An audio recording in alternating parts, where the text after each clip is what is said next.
Welcome to Vitals and Values podcast, where we talk about science over hype and values over virality. And today we are with a special guest. So I am Lara. This is Lara, even though our names are spelled the same. So we will try to keep that straight. But Lara is from the company Grail, which they are the maker of the genetic test Galleri, which is what we are talking about today. And for those who have not heard of this test, Galleri is a blood test designed to screen for multiple types of cancer, far beyond the types of screening that we have had up to this point. And so this is really cool new technology that is, I think we're going to see more and more of this moving forward. But Lara, thanks for being here. And if you want, please give us a little bio about yourself and what brings you to working with Grail. Great. Thank you so much. And thank you for having me today. Yes. The first time I met you, I did call you Lara. No, I said, do you go Lara, Laura? And you said, oh, I'm Lara. So we worked that out pretty quickly. We did. So I am a genetic counselor by training, and I worked in prenatal genetic counseling, clinical genetics for many, many years before I transitioned to industry, working as a medical science liaison, medical affairs. And it was during that time when I was a prenatal genetic counselor that non-invasive prenatal testing came on the market. And that was a blood-based screening test that we could use to screen pregnancies for genetic abnormalities like Down syndrome or trisomy 18. It revolutionized how we screen for those conditions during pregnancy. But along the way, we started to notice that we had some abnormal findings that we couldn't really explain with the pregnancy. It ended up being published in 2015 in JAMA that there were after doing 125,000 tests. It was actually our former parent company who was running these tests and published these findings. But 10 women had, again, these really abnormal findings. They did follow up on the pregnancies, and they showed typically developing fetuses. They went on to realize that these 10 women were all diagnosed with cancer, different types of cancer at different stages. And it turned out that we were assessing an analyte in their blood that was associated with cancer rather than their pregnancy. And it led to this aha moment of, we can use cell-free DNA, an analyte in blood, to screen for many different types of cancer. So that was back in 2015. Grail was founded in 2016, and they worked to develop the first multi-cancer early detection test to come onto the market, which is Galleri, and it's been on the market since 2021. That's actually fascinating to me because, like, in full transparency, this is actually something that is very important to us in medicine because, like, we under a microscope, actually, we talked about in previous episodes with like different stuff. It's fascinating how certain people get claim that doctors are getting a bunch of kickback money for prescribing medications and all this kind of stuff. And it's so funny to me how, like, that's actually not true. And full transparency on this episode, I find this fascinating. So we're not getting paid at all for promotion of this. I just find it fascinating as we walk through it all. Because when I was reading through your guys' story, the biggest click I had there was my dad. So my dad's an interventional cardiologist, and I think of this similar situation when it came to the aha moment of like Viagra. It started off as a blood pressure med, and then boom, we didn't know it could do this. And so I was fascinated, like, how the starting of Galleri and this whole process came from a whole different avenue. And so I'm super excited to like break this all down and hear the story of it all. Right. And it's these incidental findings that can lead to these breakthroughs. And it also speaks to the fact that using cell-free DNA for screening is not brand new. Yes, Galleri's been on the market since 2021, but non-invasive prenatal testing has been on the market since 2011. So we're more than a decade in with using cell-free DNA for screening. And I'm really excited about this topic because stats show that cancer is the second leading cause of death in the U.S. And I read this today. In 2025, roughly 2 million people will be diagnosed with cancer in the United States. So this is obviously a big problem that I don't need to state that. But with those numbers, I think it puts in perspective how big a deal this can be and the fact that this technology is just like 4 years old on the market, which I think is really fascinating. And so we are excited to learn more about Grail and Galleri. So do you want to tell us a little bit more about Grail and your guys' mission there? So yes, our mission is to detect cancer early when it can be cured. And as you know, the earlier we can diagnose cancer at an earlier stage, then that actually can potentially give us more treatment options. And the mortality rate is much different. The 5-year survival rate is much different if we're diagnosing it when it's regional versus if we're diagnosing it late. It's around 89% if we're diagnosing it at an earlier stage versus 21% with late stage. The more we can diagnose cancers through screening before symptoms and signs appear, the more likely we will be able to treat those with a curative intent. And I think that's a good point because I think a lot of people ask that question when we're doing additional testing is what is the point? Like, is that going to change anything? And so what you're saying is if we do this kind of testing, we're going to get these earlier findings so that we can do better treatment, correct? Yes, that is the hope. That is the hope. And we are looking at stage shift as a primary endpoint for some of our studies that should be released next year. I'm always kind of, I never actually checked. What are the 50, or like, I think I say like there's 50 different cancers you got to pre-test for. What are those like general, is it all over different types or are there like certain body, certain organ systems that it tends to lean towards? I'm super intrigued on that. Like how does that all work? So what we're looking for, again, we're using cell-free DNA that's being released into the bloodstream, and it's being released everyone has cell-free DNA circulating in our bloodstream. As our cells break down, it releases the DNA out into the bloodstream. But if you have something else in your body, like a tumor or a baby, then you are going to have a mixture of different types of cell-free DNA in your blood. And the cancers growing in the body, they shed cell-free DNA into the bloodstream if they have access to it. So if you think about like the blood-brain barrier, blood-based multi-cancer early detection tests are not going to do as well with cancers that don't have good access to the bloodstream.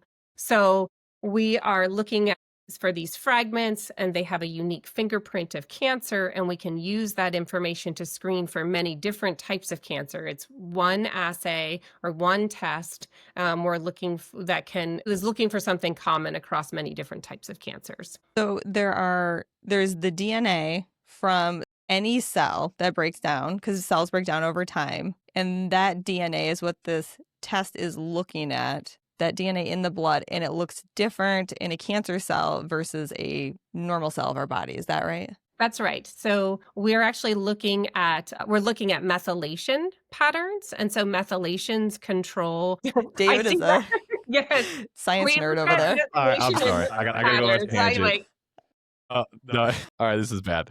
It's a little off. It's fine. It just literally popped up on my TikTok today. It was someone talking about the number one way to know how long you live is doing methylation. And I'm like, I had no idea what even the process was, but it's just funny how you bring that word up. So yes, that's because our phones listen to us. But methylation, it's actually a chemical that sits on the outside. It's on the outside of the DNA. It sits on top of the genes, and it controls gene expression. So if a methyl group is sitting on top of a gene, the mechanics of the cell can't get to that gene to have that gene be expressed and make proteins. Cancer is so tightly is really the cell cycle gone awry.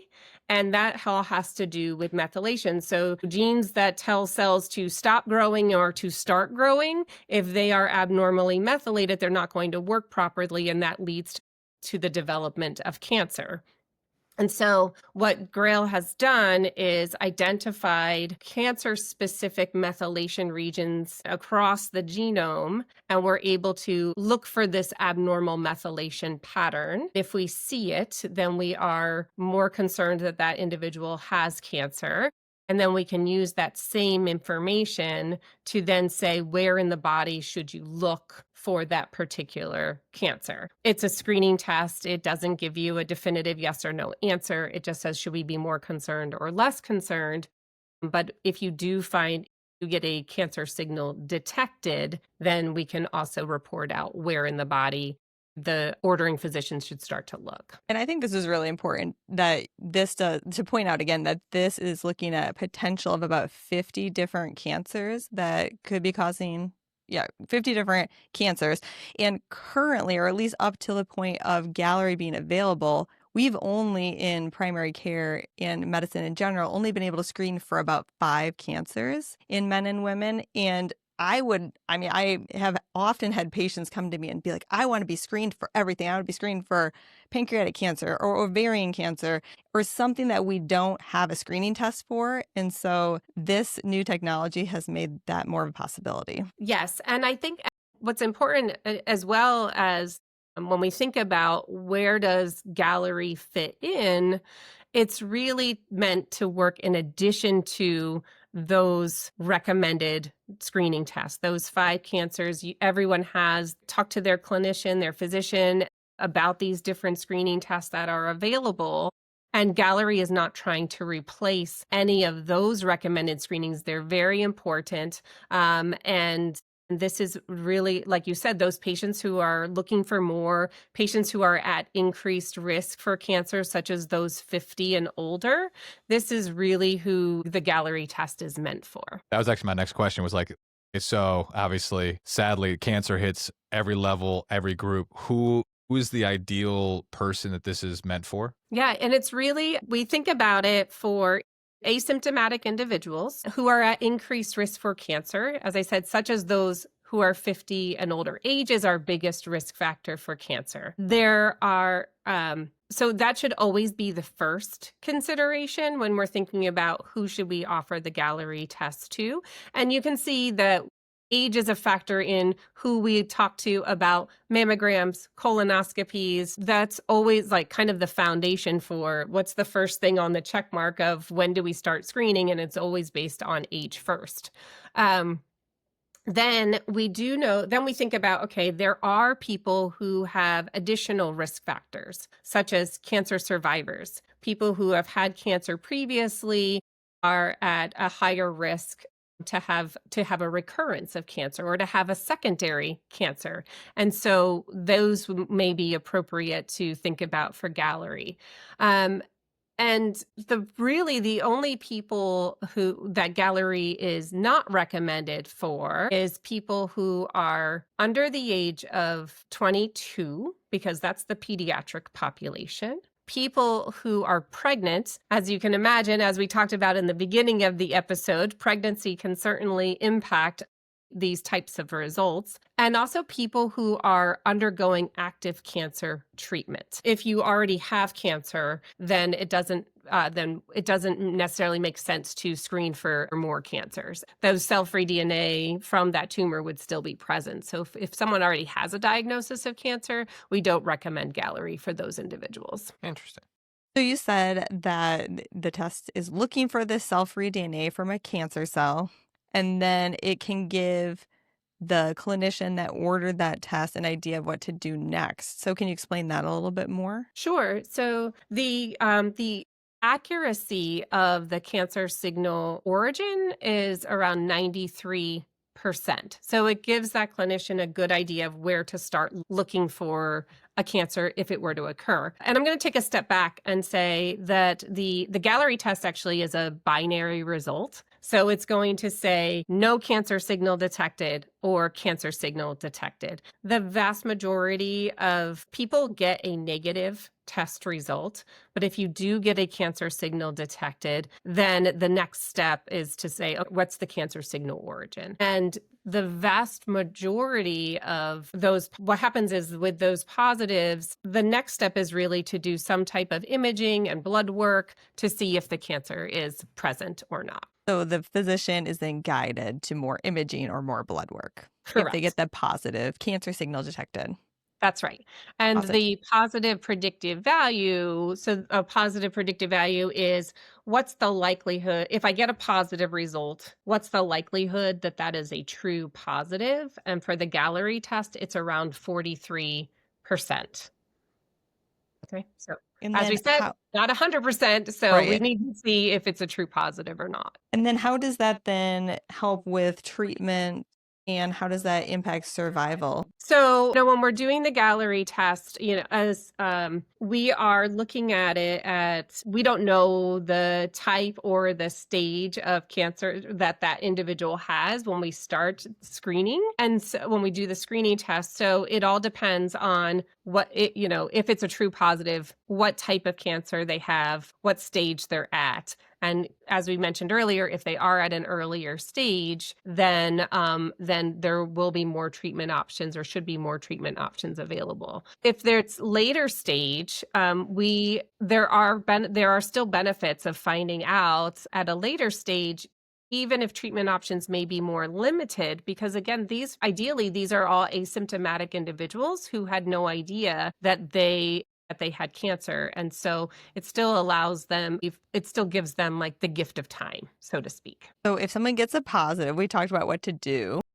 What happens if someone gets a negative? What do they do?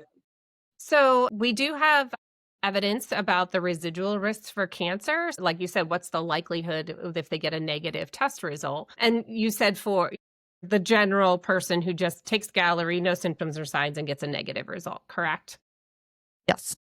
So in our Pathfinder study, the negative predictive value was 98.5%. That means that when the test result is negative, there's a 98.5% chance that the person truly does not have the condition for which they were screened.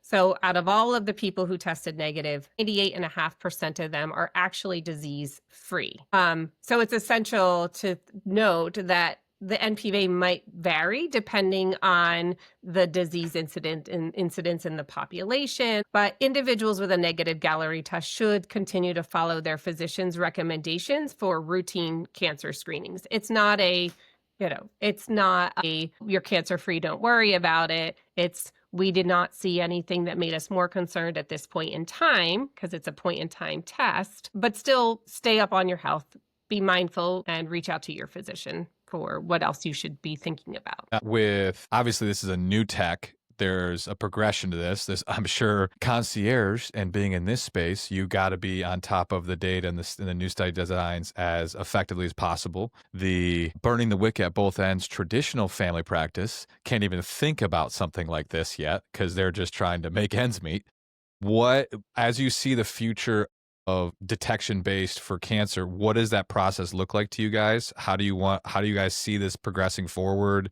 All that kind of stuff. Yeah, so I think it's really important for us to convey that Grail has a very strong clinical study program with a number of completed and ongoing research about the safety, implementation, and workup pathways related to multi-cancer early detection.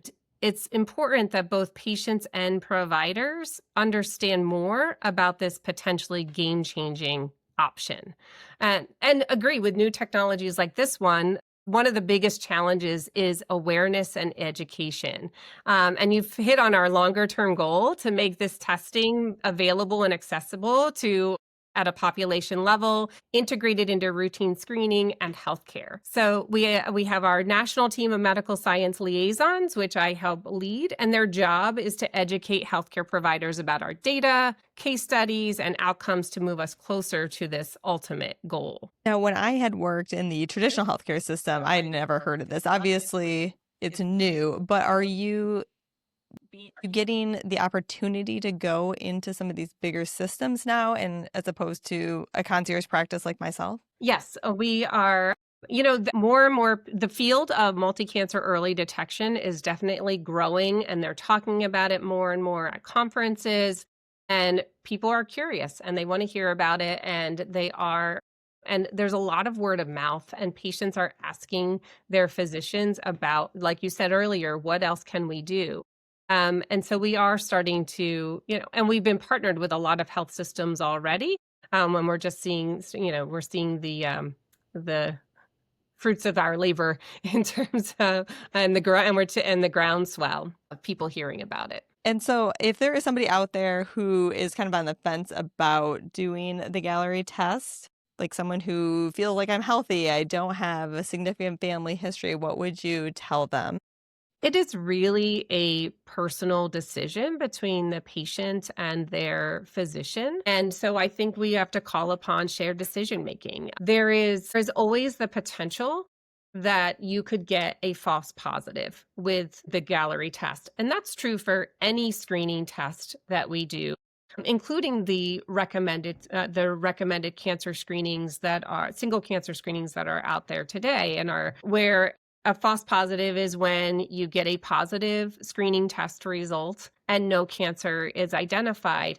And some people the shared decision making comes in is that still going to be helpful information? And am I willing to go through a false positive in order to potentially detect a cancer signal and get a diagnosis of cancer? So it's always a trade-off between what will make the most sense for that particular patient, the clinical judgment of the physician who's offering them the test, and coming together and figuring out, okay, yes, this makes sense for this particular patient. That makes total sense. I always sit there and go like, obviously this is from secondhand. Lara's the physician. I just have lived within the system for long enough between my family side. I was biomed in college.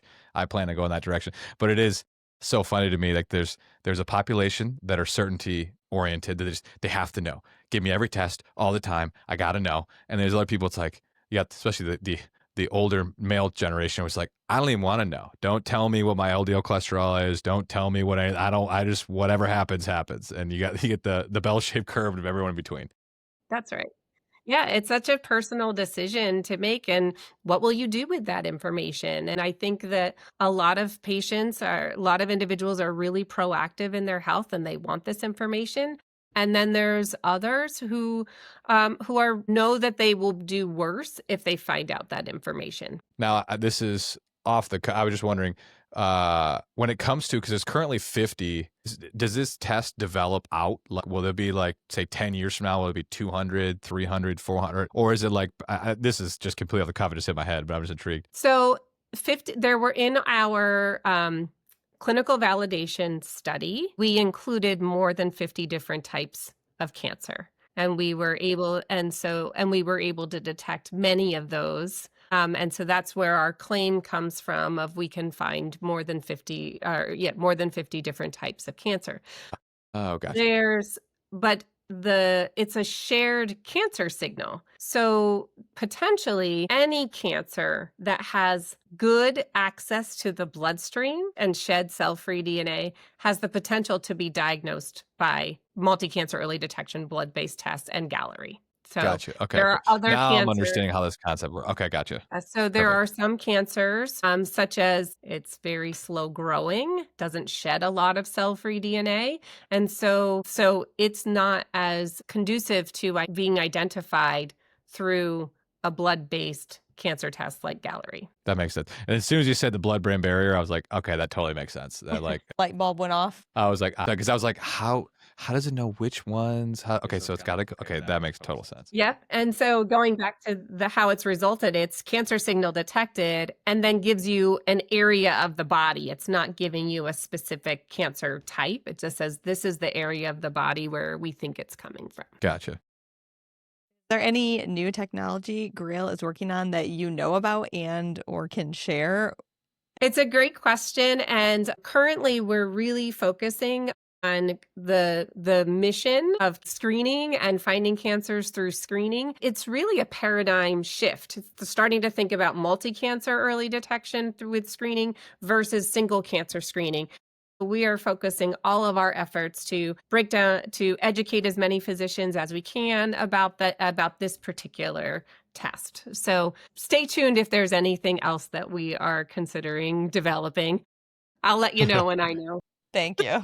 And then as we're kind of closing up, are there anything that we missed question-wise that you kind of want to make sure that the listeners get a hold of? Yeah, I think that, like a lot of people who are listening today, I am so passionate about screening. My entire career, I have always been a big proponent for screening personally. And I personally, whereas I'm a breast cancer survivor, I was found through screening. And so I just feel fortunate to be able to have the opportunity to work, with Grail and to educate people about the Galleri test and the general public about their risk for cancer and their options like Em said, to live healthier lives. So I thank you so much for the opportunity to share this information with all of your listeners. And if people need more information, they can go to Galleri. That's Galleri. Awesome. Well, great. Thing you have to add, David, or any final questions? That was it for me. Great. I'm not gonna lie, it took till like right at the end where I really clicked on how it actually works. I'm not gonna lie. The first 10 minutes, I'm like, okay, I think I understand it. And then right at the end, I was like, gotcha. Okay, now I understand. That repetition. And there's probably going to be someone listening that feels similarly. So that's good. Yes, and we Well, have thank found you, that Lara. it does take several meetings for that to happen. So this was only our second one, David. I think you're a Fast learner. I'm smart.